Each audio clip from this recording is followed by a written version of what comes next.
Historians of Reddit. What is the biggest FU moment in history?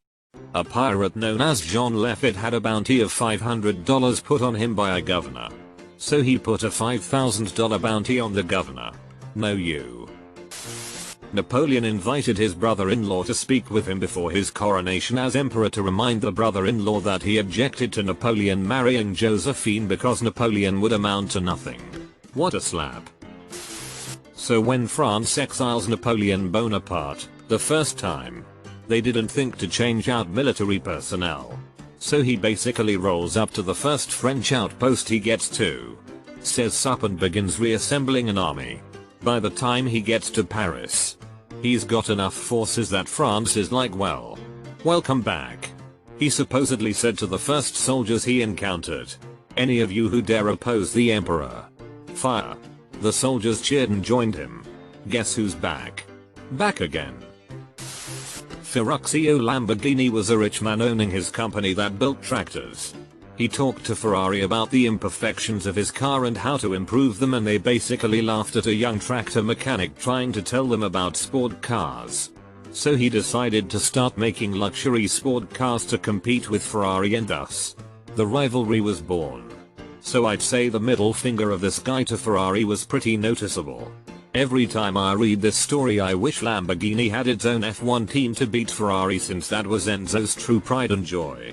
When Ford was about to buy Ferrari and noticed something in the paperwork that said Ford would not own the Ferrari race team. They were upset about this, and Enzo basically said Ford was too low to own such a great team. Later on, Ford recruits Shelby Carroll and beats Ferrari at Le Mans, and has every single time since they've entered a car. I would say the moment that Rollo swore allegiance to the French king. The bishop's presence suggested that Rollo kiss the king's foot as a sign of submission.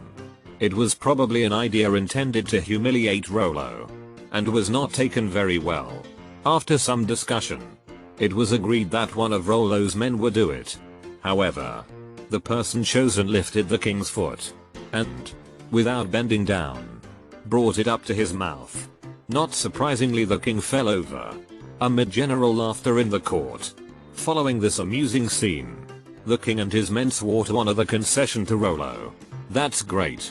Just effing flip the king over instead. That whole image just made me laugh. That's ballsy. In the 1970s, the small town of Vulcan, West Virginia, asked for state funding to replace a bridge in Town. The state legislature refused to grant Vulcan the funding they needed. Instead, the town appealed to the Soviet Union for aid. After hearing about the request, the state legislature immediately granted over $1 million for the town to build a new bridge. If a small town in WV asking for Soviet funding in the middle of the Cold War isn't a big middle finger to the state government, then I don't know what is. If you aren't gonna give us funding, Soviet. In AD 37, the new Roman Emperor Gaius, better known by the nickname Caligula, built a bridge across the sea. It stretched 3 miles across the deep blue waters of the Bay of Naples at ancient Rome's most fashionable seaside resort of Baiae. But Caligula's was no ordinary bridge. It was a temporary, floating structure built on wooden pontoons. A costly and impressive feat of engineering. It served a single purpose before being dismantled. On a day of boiling heat watched by crowds of spectators, Caligula rode across the bridge. His armor glinted in the sunlight. For the 24-year-old emperor had dressed himself in the golden breastplate of the legendary Greek hero Alexander the Great.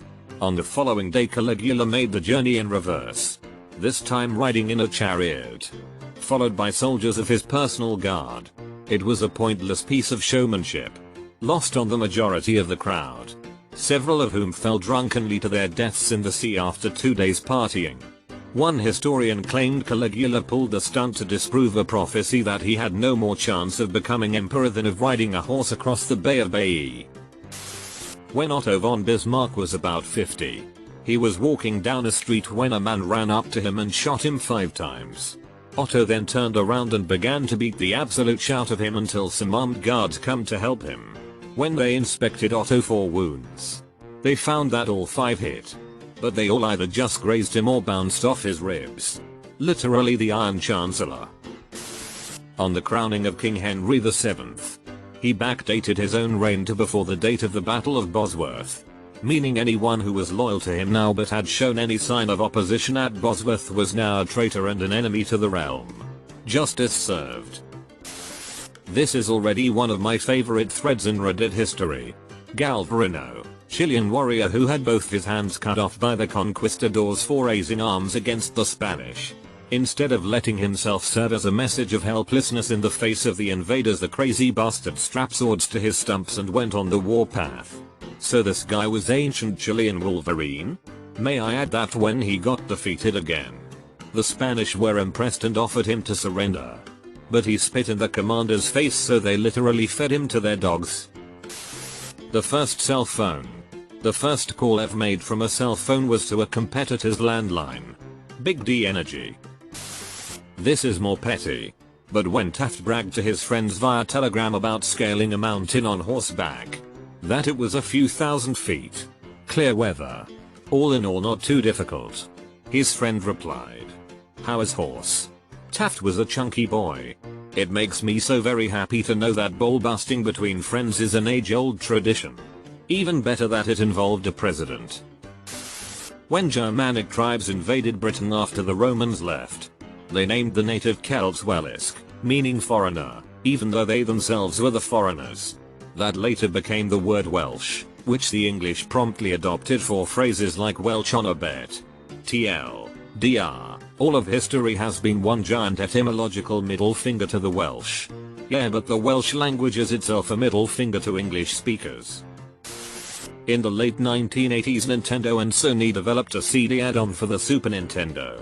Nintendo then pulled out of the partnership and opted to work with Philips instead and released the CDI. This move was highly frowned upon because Nintendo had decided to ditch a fellow Japanese company over a foreign one. So Sony picked up the pieces of the project and tried to partner with Sega. The board of directors turned the idea down, saying that's a stupid idea. Sony doesn't know how to make hardware. They don't know how to make software either. Why would we want to do this? At the end, Sony released a game system by the name of PlayStation in 1994 to compete with the Nintendo 64 and outsold their former partners nearly 3-1, plus it marked the first time that Nintendo wasn't top dog since they released the NES. My personal favorite, the beginning of the Battle of Stamford Bridge. In England. 1066. England's been invaded by a Norwegian army led by Harald Hardrada, King of Norway, and Tostig Godwinson, exiled English earl and estranged brother to the English king. They've already fought one battle. They've captured York. Things are looking good for them. They're chilling, enjoying their success, waiting at Stamford Bridge for the hostages they demanded. It's a hot day. They're not expecting any trouble. But wait, an English army shows up. That's practically impossible. The Battle of Fulford Gate had taken place only 5 days ago, and the Norwegians had completely routed the forces of the Northern Earls. The rest of the English army was known to be in the south, awaiting a Norman invasion. Turns out the English had ridden all the way up north in 4 days. The Norwegians were, understandably, a bit unhappy. They form into a circle. They don't have their armor with the bits at the ships. It's too hot to be hanging around in mail. They've got helmets and shields and weaponry. And that's it. The English send a rider to negotiate. He tells Tostig that his brother the king is willing to offer him his earldom back and part of the rule of England if he gives up now. Tostig asks what his buddy Harald Hardrada gets for his trouble. 6 feet of English ground. Or as much more as he needs. Being taller than other men. Tostig says they're done here. The rider rides away. Harald Hardrada asks who that dude was, because if it had been him talking, he'd have just killed the bastard there. Tostig says, "Oh, that's my brother. That's Harald Godwinson, the king." Harald Godwinson rode up to an enemy army personally and told the King of Norway, known to be a great warrior and general, that all he'd get from this invasion was a grave.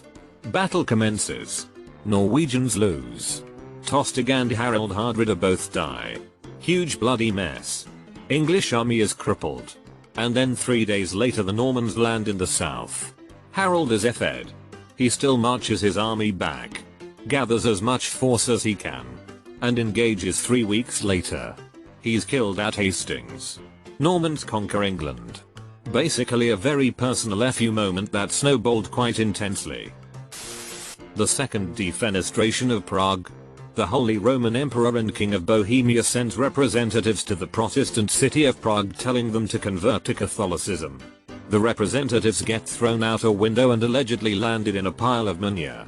This was the first instance of a bounce check. No. The construction and use of the Warwolf. Supposedly the largest trebuchet ever built.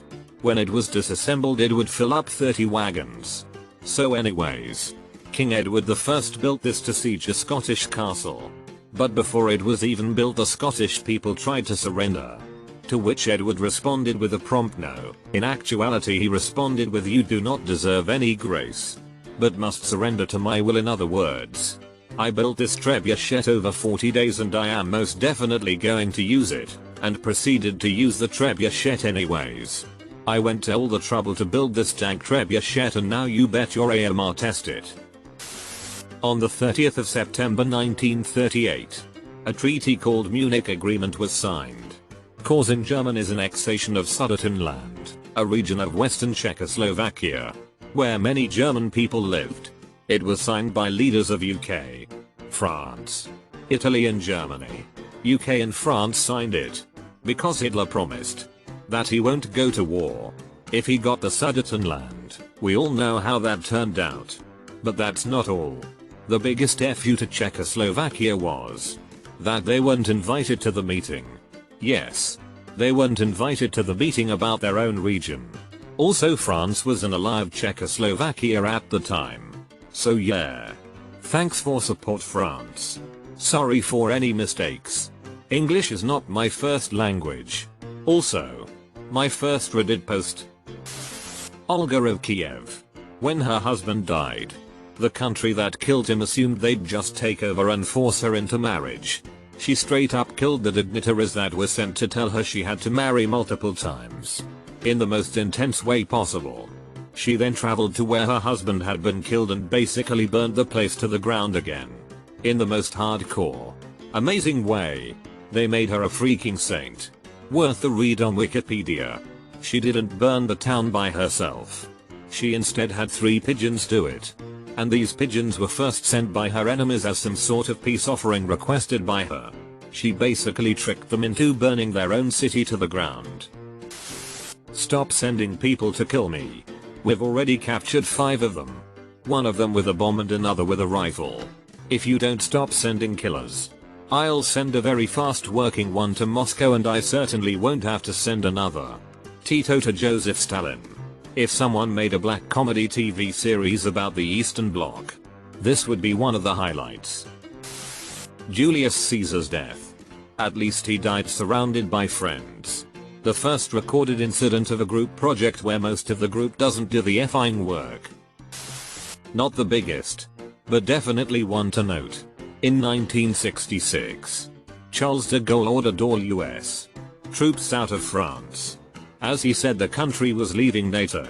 LBJ's first words were to his Secretary of State, Dean Rusk. Ask him about the cemeteries. Dean. When Dean Rusk mentioned whether or not the 60,000 plus US soldiers buried in France were to be removed, de Gaulle simply stood up and left the room, embarrassed. The Battle of Alicia. Julius Caesar's attacking some Gauls in modern day France, and they go hide in a castle on top of a hill. Caesar's army isn't big enough to take them all at once, and the Gauls have reinforcements coming, so a siege is impossible. So Caesar just builds a bigger castle around the one he's attacking. He literally just built 2 walls back to back in a ring around the castle. The first Gaul army was already too small to defeat Caesar, and his fortifications only gave him a greater advantage. The reinforcements were also unable to defeat Caesar's army now that he was behind several layers of spike pits and both earthen and wooden walls. Plus the Gauls inside had no way to communicate with the reinforcements outside, so they couldn't coordinate attacks. Both Gallic armies were defeated as they attacked Caesar's newly built fortifications, and Caesar emerged victorious. It's probably my favorite battle of all time. Genghis Khan to Shah al-Addin.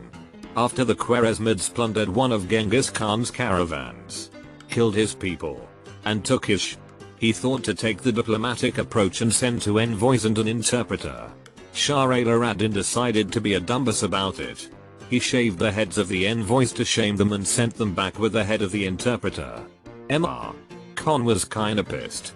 So he marched 200,000 of his boys and effing annihilated their town with only 1 stroke 4 of that number even able to fight back. He was so pissed at the Shah that he had the rivers keeping the surrounding villages alive fully diverted, so that he would literally wipe al-Ad-Din's birthplace off the map and make it so that it was like he never existed. No one would settle there or live there ever again. No one would be there to remember his enemy who had disrespected him. Not even the dogs or cats would be spared, said Genghis Khan.